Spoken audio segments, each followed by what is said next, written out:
空の哲学チャンネルへようこそ。今日は古代ギリシャへ戻り、アリストテレスと共に歩み、共に考え、その思想を再解釈しましょう。彼の偉大な知恵を現代にも通じる形で進化させるために。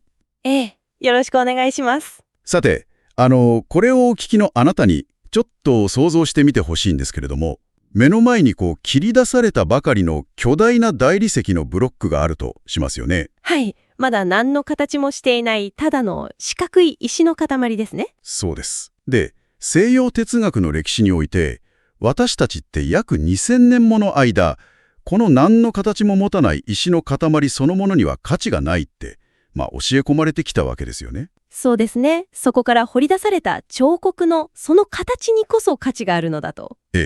でも今日私たちが飛び込むのは、この何の色も形もない大理石こそが、実は、宇宙で最も強力なポテンシャルを秘めているんじゃないかという、非常にスリリングな知の冒険なんです。まさにその通りです。我々が提唱している、全体の哲学という新たな視点から、このテキストを深掘りしていきたいと思っています。全体の哲学ですね。はい。アリストテレスの哲学をずっと追ってきた、伝統的な上と下というヒエラルキーの幻想を今日は完全に取り払おうと我々は考えているんです。今回のテキストを読ませていただいたとき、本当に目の覚めるような衝撃を受けました。それは嬉しいですね。まず前提として、リスナーの皆さんのために、アリストテレスの継承質量説という基本概念を、軽くおさらいしておきたいんですけれども。お願いします。世界は質量、つまり材料と、継承、つまり形とか本質でできていると。例えば銅像なら、セードンという材料が質量、ソクラテスの姿というデザインが継承ですよね。ここまでは非常に直感的で分かりやすいじゃないですか。日常的な感覚にもぴったり合致しますからね。でも問題はその先なんですよね。伝統的な解釈だと、そこから極端なはしごというか、階層構造が作られてきたじゃないですか。はい、いわゆる存在の階層ですね。一切の材料を持たない純粋な形だけの存在である純粋形層が一番上の究極の神であると。そうですね。で、逆に何の形も持たないただの材料である純粋質量は最底辺の無価値な混沌であるみたいな。これって現実を理解するには少し窮屈というか固定化されすぎた構造じゃないですか。おっしゃる通りです。伝統的な解釈が陥った最大の罠ってそこなんです。罠ですか。アリストテレスの概念を後世のキリスト教的な一神教のピラミッドに無理やり当てはめてしまったんですよね。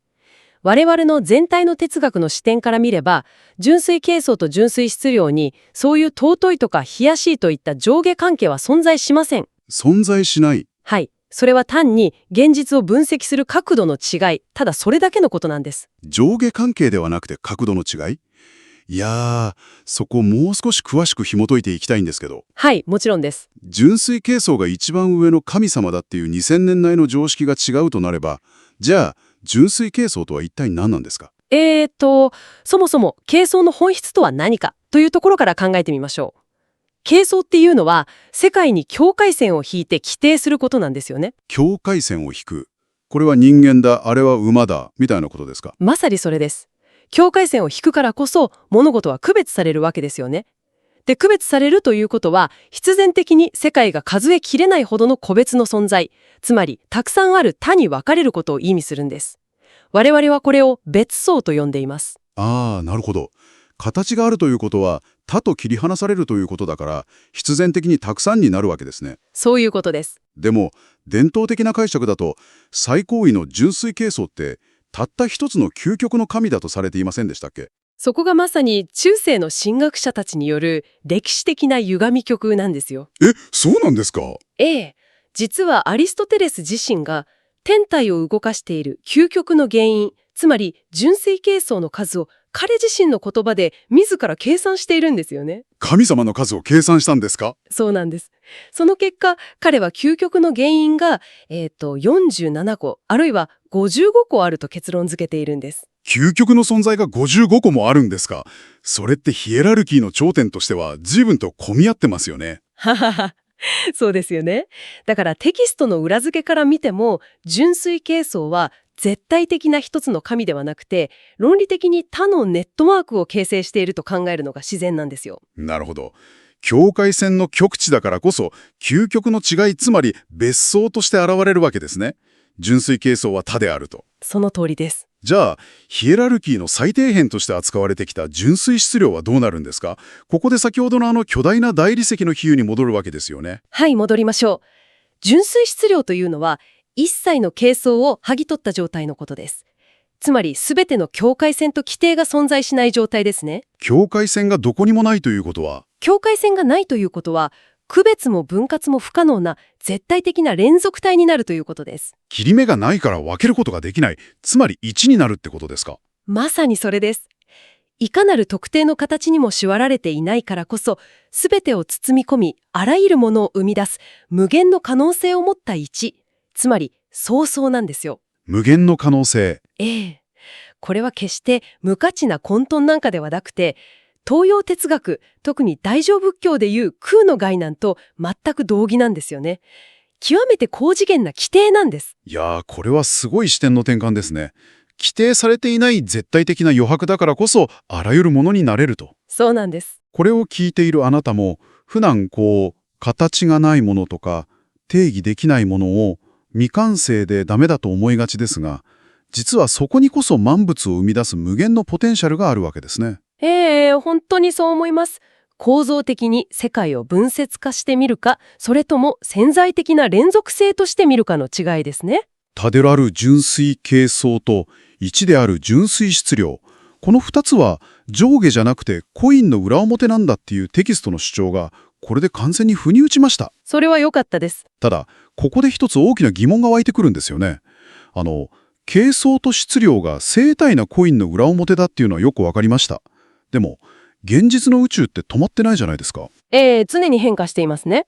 種は木に成長するし、季節は巡るし、アリストテレスは変化や運動を説明するために、可能体、デュナミスが実現して完全現実体、エンテレケイアになるっていうプロセスを語っていますよね。はい、重要な概念ですね。もし質量と形相が対等なんだとしたら、この動きのエンジン、変化の動力源はどこにあるんですか？そこは本当に確信をつく問いですね。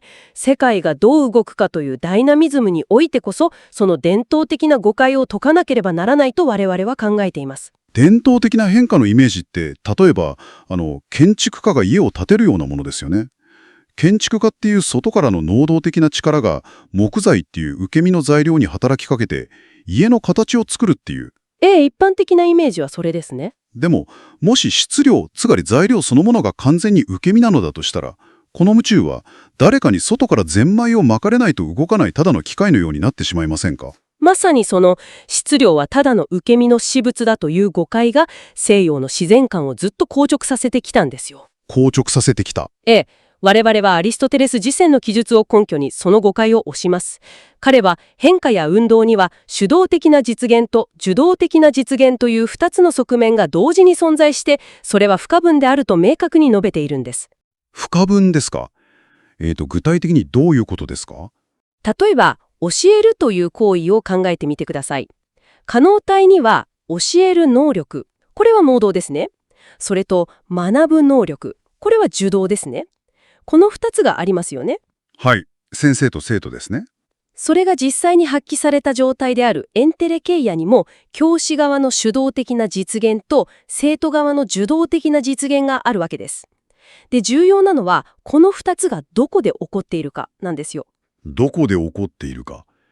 教師が空に向かってどれだけ素晴らしい数学の公式を叫んでも、そこに生徒がいなければ、教えるという行為は成立しないですよね。ということは、両方とも生徒の中で起こっているってことですか？正解です。教師の教えるという主導的な実現は、生徒の学ぶという受動的な実現と全く同じ瞬間に同じ場所、つまり学習者、質量の中ですね。そこで起こる一つの出来事なんです。はあ、なるほど。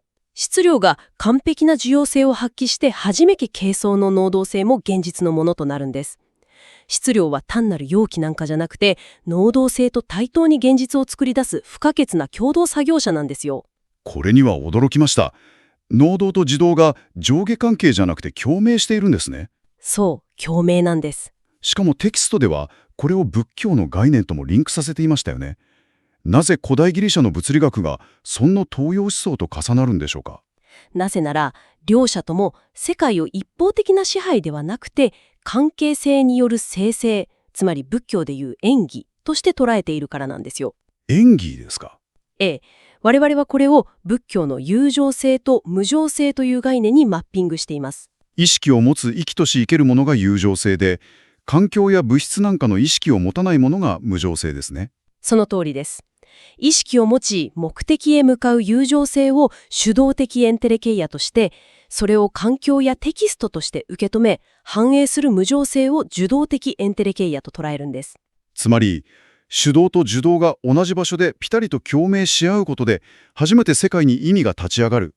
そういう場なんですね。まさにそうです。ギリシャ哲学と仏教が同じ共鳴のシステムを描いていたとは、いや、鳥肌が立ちますね。本当に興味深い一致ですよね。さて、ここまでの議論でバラバラだったピースがかなり出揃ってきました。多である純粋形相、一である純粋質量、そして双方向で共鳴するエンテレケイアですね。はい。では、これらがテキストのタイトルにもなっている全体の哲学という一つの巨大なシステムの中でどうやって統合されるんでしょうか。ここに出てくる専門用語がかなり手強いので、ぜひわかりやすく紐解いていただきたいんですが。わかりました。システムを統合する鍵は、宇宙のダイナミズムをどう観察するかという回転の概念なんですよ。回転。我々は世界を順回り、つまり時計回りと逆回り、反時計回りの2つのアプローチから捉えます。先ほども言ったように、ここに損否の階層はなくて、分析の方向が違うだけなんです。順回りと逆回りですね。専門用語に入る前に何か具体的な現実世界のシナリオに当てはめて説明してもらえませんか。例えば、企業という組織で考えてみるとか。企業はとても良い例ですね。じゃあまず順回りからいきましょう。これは構造からのアプローチです。構造から。例えば社長が我が社は地球環境に配慮するという絶対的な企業理念や厳格なルールを定めますよね。これが形相からのアプローチ。つまり究極の規定である形而上性です。ルールや定義ですね。トップダウンの構造。次に、マネージャーたちがその理念を解釈して各部署のマニュアルとか業務プロセスに翻訳していくわけです。これが構造を媒介する知識性というステップになります。なるほど。社長と現場の間を取り持つメディアみたいな役割ですね。そうです。そして最終的に現場の社員たちがそのマニュアルに従って実際にゴミを分別したり省エネ素体を使ったりして行動する。これが現実の規範や結果である臨時性に降りていくプロセスです。形而上性から知識性を経て倫理性へと。はい。これが上から下へと物事を定義していく順回りです。非常にクリアです。ルールがあって、解釈があって、行動になる。伝統的な西洋哲学が好んできたアプローチですよね、これって。その通りです。では、逆回りはどうなるんですか？逆回りは運動の視点、つまり質量からのアプローチなんですよ。出発点は一番下だと思われていた倫理性、つまり現場の社員たちの日々の具体的な実践とか試行錯誤の行動から始まります。ルールからじゃなくて、日々のカオスな現場作業からスタートするわけですね。現場の無数の実践を通じて、社員たちはこのやり方の方が効率がいいぞとか、お客様は本当はこれを求めているんだって自ら世界と共鳴して行動を通じて現場の知恵を構築していきますよね。これが動的に作用するエンテレケイアとしての知識性。ここでも知識性が出てくるんですね。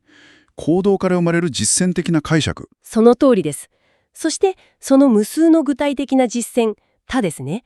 それがやがて会社の枠組みを超えて新しい時代のパラダイムを作り出し、究極的には一切の境界がない普遍的な真理、すなわち純粋質量であり空であるという形而上性へと湧き上がっていくんです。下から上へと。はい。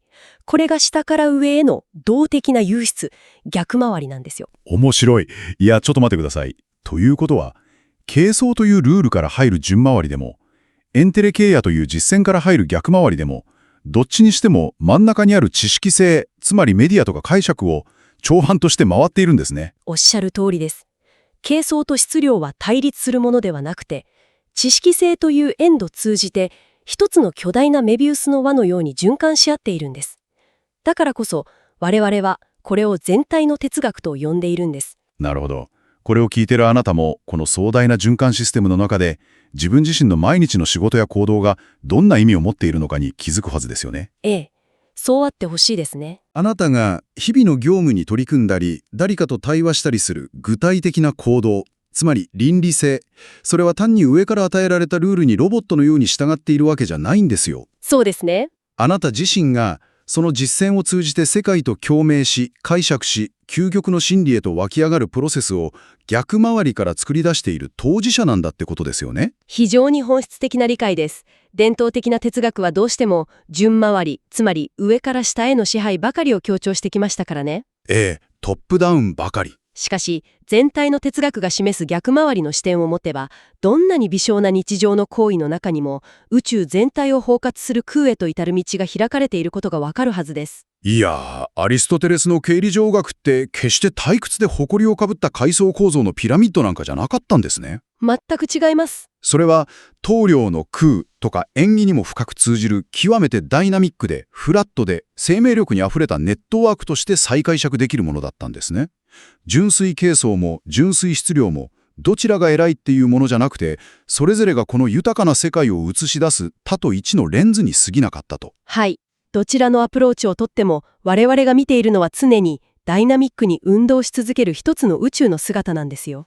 今日私たちは固定化されたヒエラルキーのはしごを外して果てしなく広がる循環の海へと漕ぎ出ました。そこで最後にあなたに一つの問いを投げかけたいと思います。はい。